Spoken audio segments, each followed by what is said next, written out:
He didn't cry in front of you. He didn't explain. He didn't even say goodbye properly. But what if I told you the divine masculine is in pain deeper than you could ever imagine? Not because he doesn't love you, but because he does.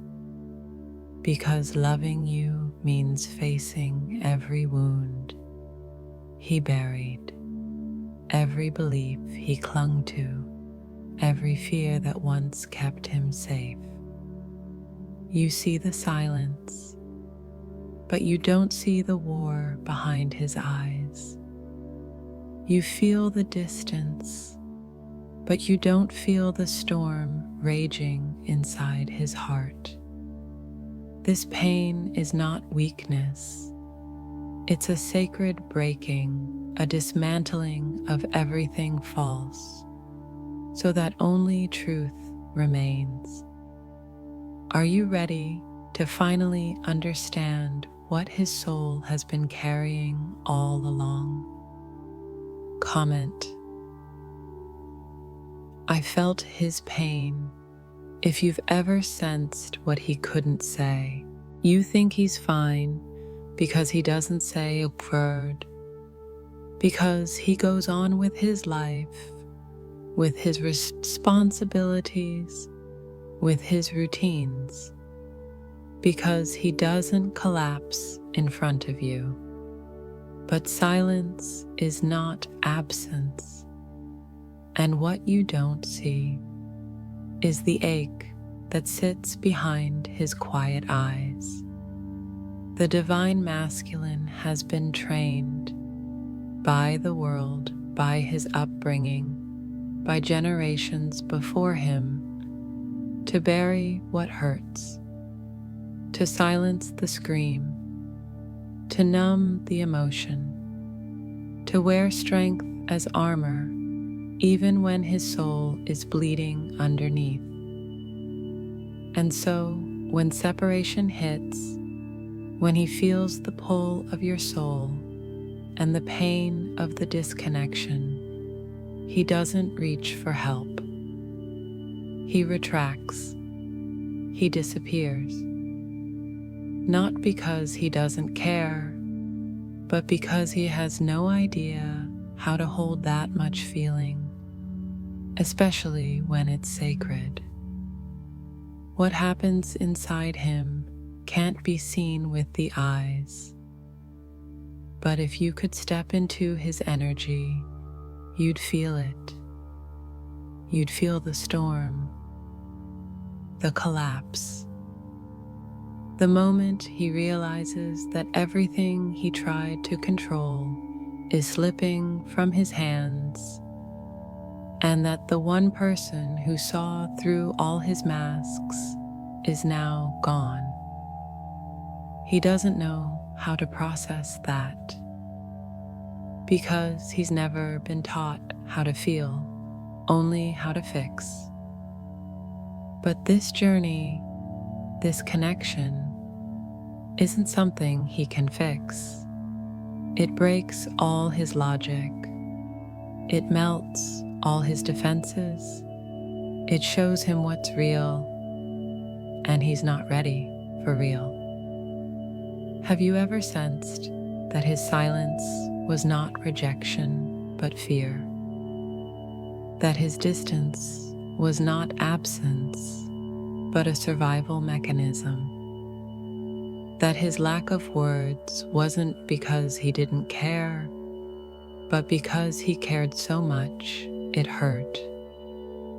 The unspoken pain of the divine masculine is not cold.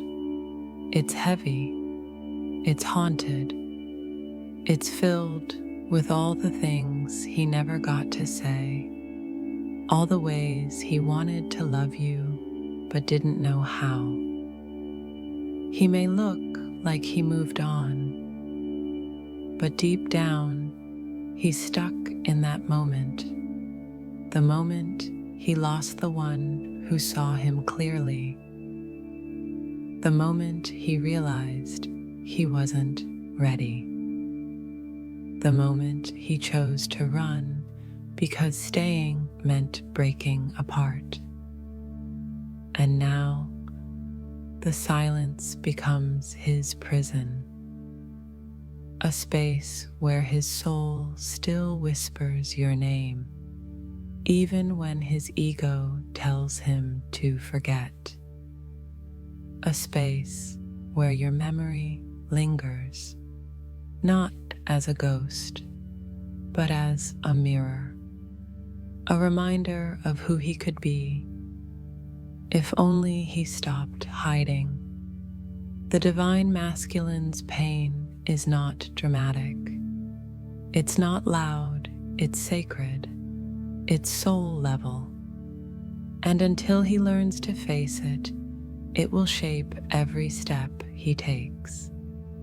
But underneath it all, beneath the walls, the silence, the avoidance, there is a boy who never got to cry.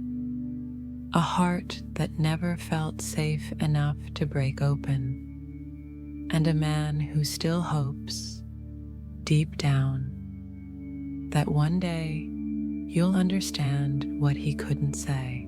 He doesn't know why he shuts down when things get real, why intimacy scares him more than conflict, why love, deep, soul-penetrating love, feels both healing and terrifying. But the truth is, his heart still carries the weight of a boy who was never fully held. And that boy never left. The divine masculine may walk tall, speak with certainty, and seem in control. But beneath the surface, the one loving you is often his inner child, the boy who wasn't seen, who was told to man up instead of allowed to feel, who was praised for being strong, but never comforted for being broken, who learned that emotions are dangerous, vulnerability is weakness, and that to be loved, he had to perform, not be. So when he meets you, the divine feminine, the one who sees through all of it, something ancient inside him begins to stir.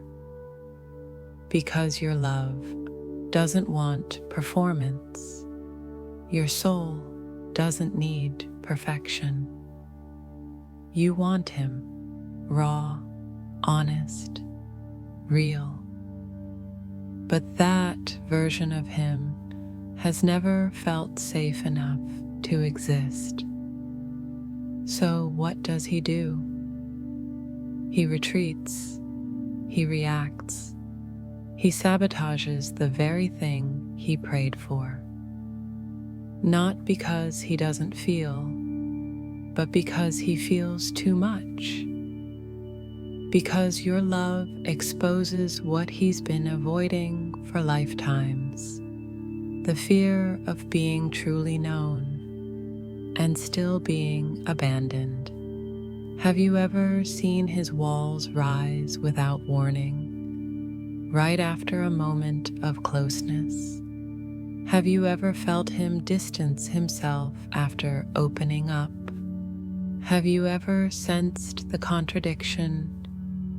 The way he loves you with his soul, yet pushes you away with his fear? That's his inner child, bleeding through his love, still terrified that if he lets you in completely, you'll see the shame he's carried all this time and walk away. And the tragedy, he doesn't even know this is happening because that boy learned to survive by dissociating, by becoming someone the world would approve of, And now, as a man, he continues that script until someone like you shows up and breaks the pattern.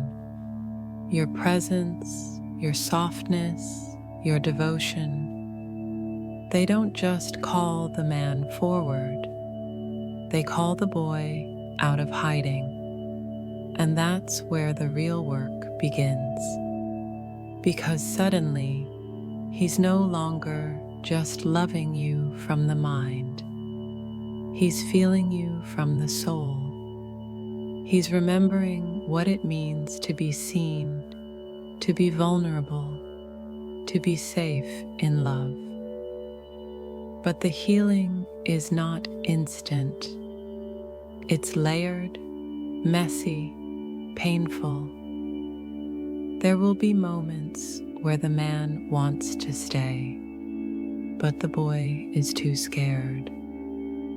Moments when he disappears without a word, not because he doesn't care, but because he's overwhelmed by how deeply he does.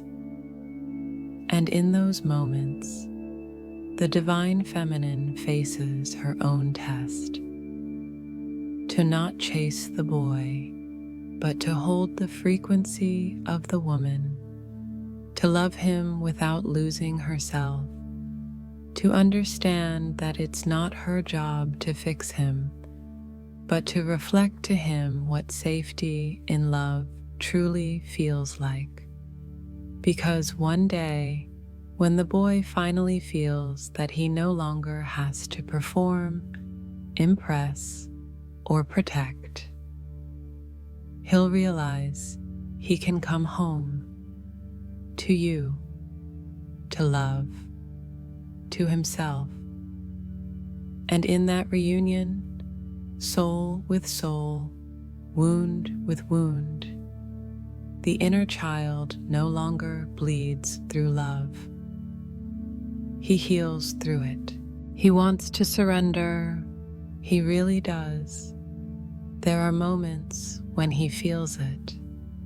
The pull to open, to collapse into your arms, to drop every mask and let love hold him. But then, something inside tightens. His chest hardens, his mind races, and instead of surrender, he chooses distance. Not because surrender isn't beautiful, but because it's terrifying. For the divine masculine, surrender doesn't just mean letting love in. It means letting go of control, letting go of the identity he built to protect himself, letting go of the armor he's worn for so long it started to feel like skin. And if he surrenders, he fears he'll fall apart. He'll be seen too clearly. He'll be abandoned in his rawness. So distance becomes safer, not because it feels good, but because it feels familiar. Have you ever felt that push-pull energy with him? That one moment he's deeply present, the next he's emotionally gone. Have you sensed his desire to be close, only to watch him sabotage it the moment it gets too real? That's his fear of surrender. It's not you. It's the belief that if he softens, he'll lose something: his power, his image, his grip on the pain he never faced. Because deep within, he was taught that masculinity is measured by stoicism, that emotions are distractions, that vulnerability is a trap. So when your love invites him into surrender, he doesn't see peace, He sees risk. He sees a dismantling of everything he was told made him strong, and yet he can't stay away because your presence awakens something ancient, something his soul remembers, something his ego can't explain. You are the mirror. You reflect what he could be if only he stopped running. You reflect love without conditions, truth without games, depth without manipulation. And that is both magnetic and overwhelming. So he chooses distance again and again. He ghosts. He pulls back. He hides in work, in distractions, in logic. Not because he doesn't care, but because he cares so much, and caring feels dangerous. But here's the truth. The distance is never really about you. It's about the war between his heart and his programming. And every time he leaves, there's a part of him that stays. Every time he silences himself, there's a scream inside begging to be heard. Every time he resists love, he's secretly hoping love won't give up on him. Because what he truly longs for is to be safe enough to surrender, to be able to fall without fear, to be held, not just physically, but energetically, in truth, in trust, in transparency. And that safety begins with his own healing, with facing the parts of himself he tried to exile, with understanding that surrender is not weakness, it's sacred courage. Until then, he may still run. He may still push away the very thing his soul craves. But piece by piece, your energy shows him a new way. And one day, he may stop choosing distance, not because he's finally ready, but because he's finally tired of pretending he's not. You tell him he's worthy. You show him love in ways he's never known. You forgive him when he disappears. Speak to him gently when he's cold. Hold space even when he's silent. But deep down, he doesn't believe you, because a part of him still feels unworthy of the very love he's been longing for.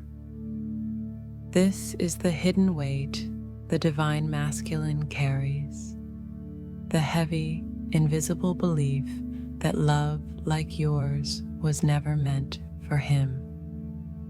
He may never say it out loud.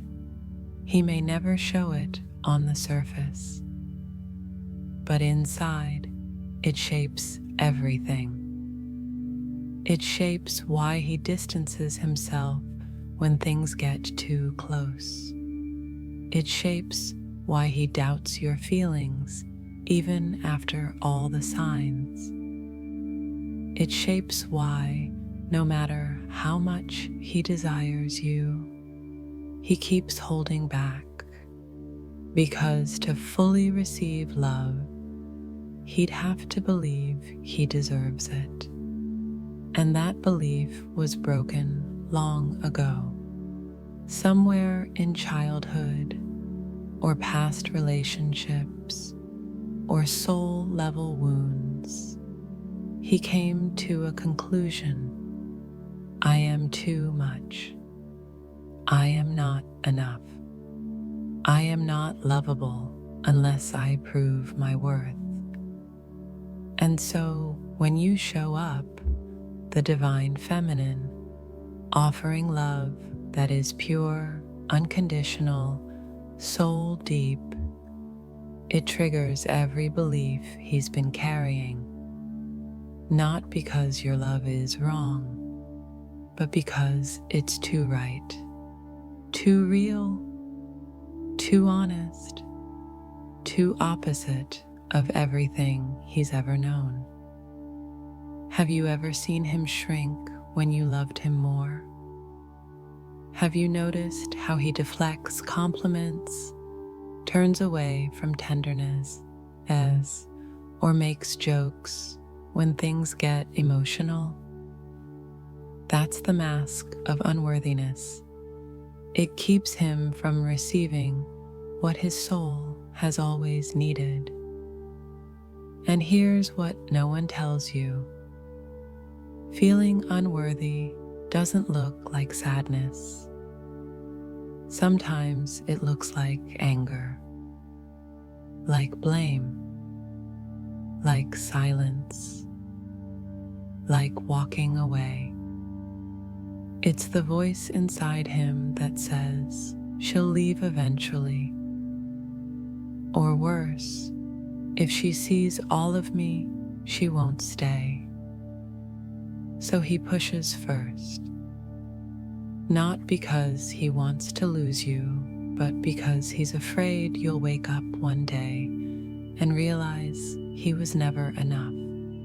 But here's the truth he hasn't learned yet.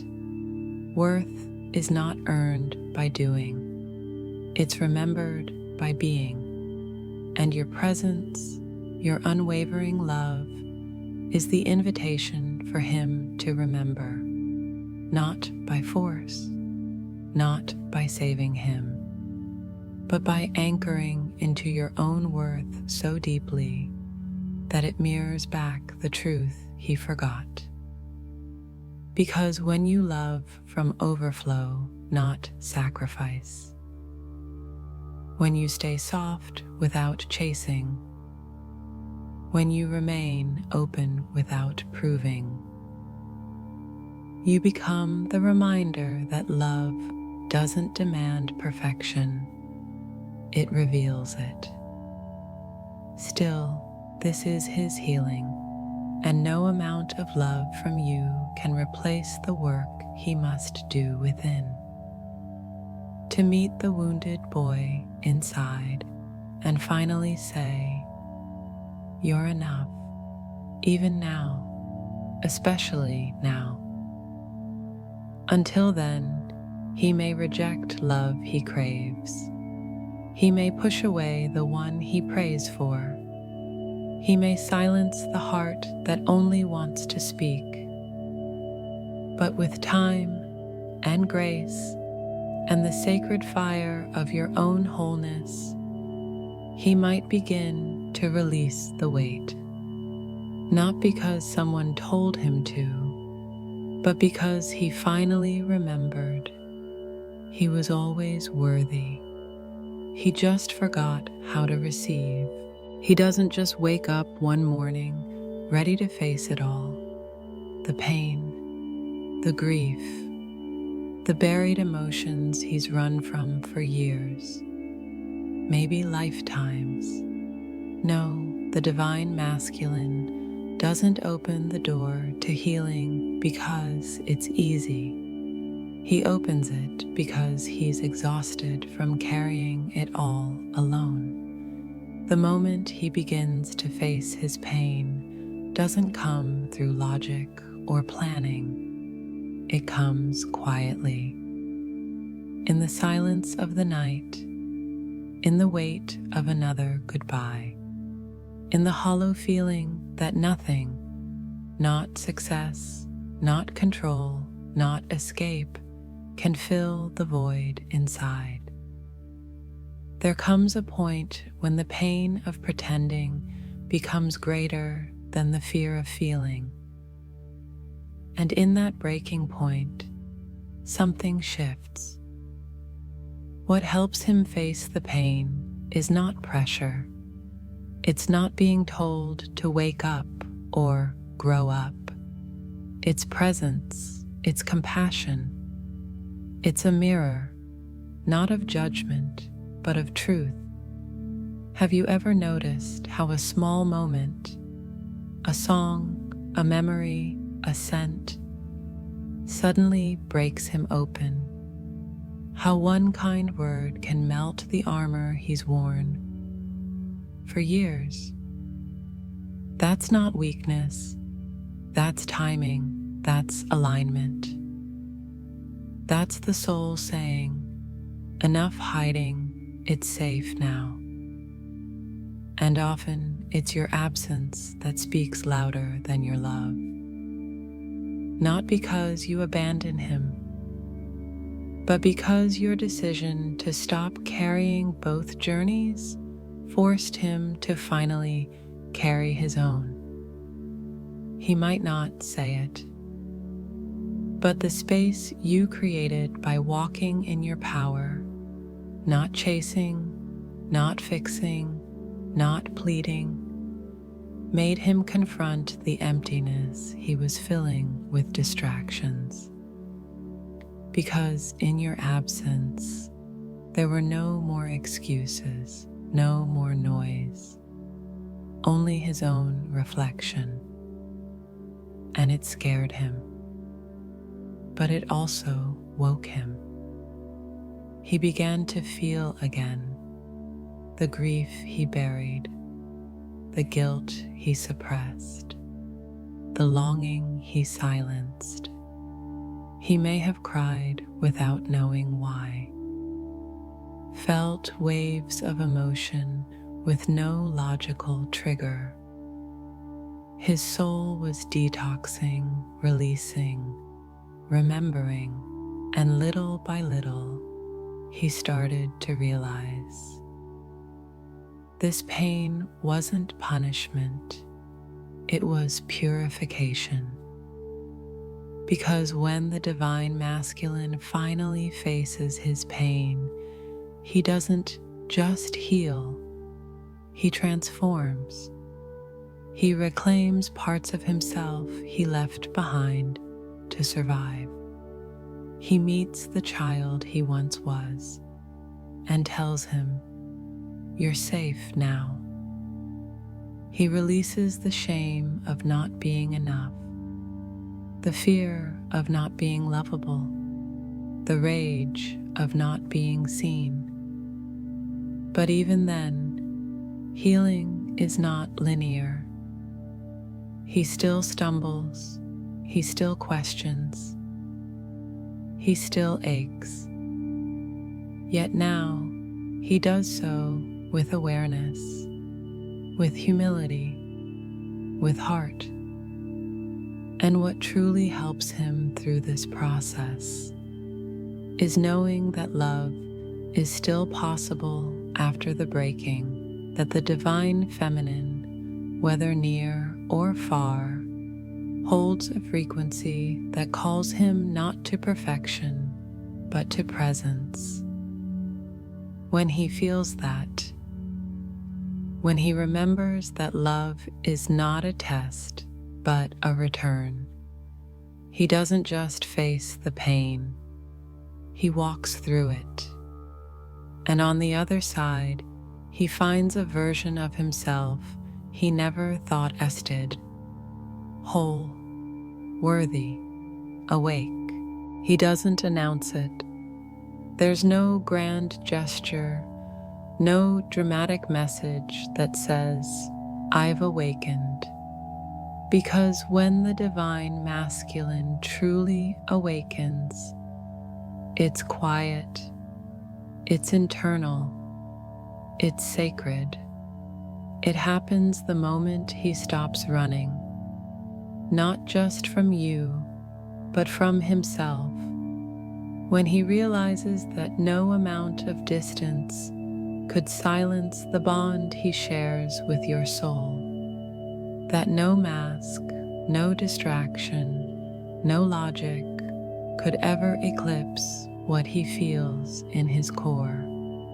He begins to see the truth he's been avoiding, that the love he tried to escape was the only thing real.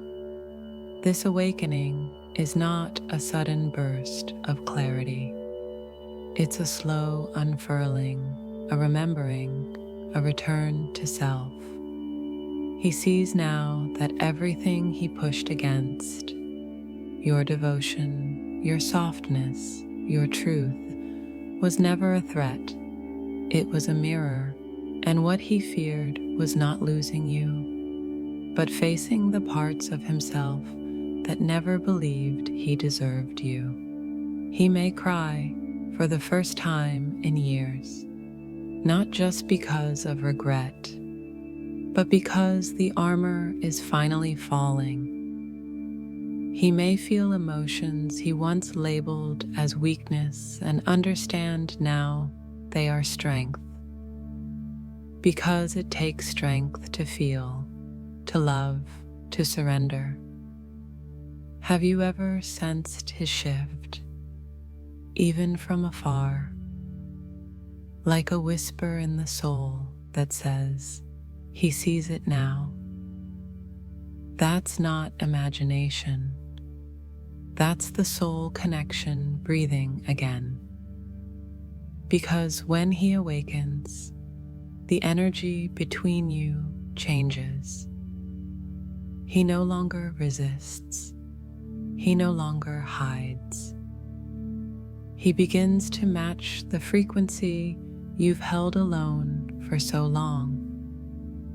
And the most profound part, he doesn't awaken because of you. He awakens through you, through the space you held, the boundaries you honored, the love you gave without losing yourself. And now he sees you clearly, not as a fantasy, not as a savior, but as a soul, sovereign, radiant, real. He may not come running right away. He may not say the perfect words, but his energy shifts. His choices shift. The way he looks at life, at love, at you, shifts. And as his masculine energy reclaims its divine nature, no longer distorted by fear, control, or avoidance, he begins to understand. Union is not just a relationship. It's a frequency, a shared vibration that can only exist when both souls are home within themselves. This is the moment everything changes, because now he meets you not with apology, but with presence, not with promises, but with alignment, not to fill a void, but to co-create something sacred. You'll feel it in the way he speaks, in the way he shows up, in the way he holds space without needing to fix, prove, or perform. This is not the man who left. This is not the version of him who feared your light. This is the masculine that remembers who he is, and who you are, and what you were always meant to be, not in fantasy, but in truth. And in that truth, union becomes possible. Not because you forced it, but because the journey prepared you both for it.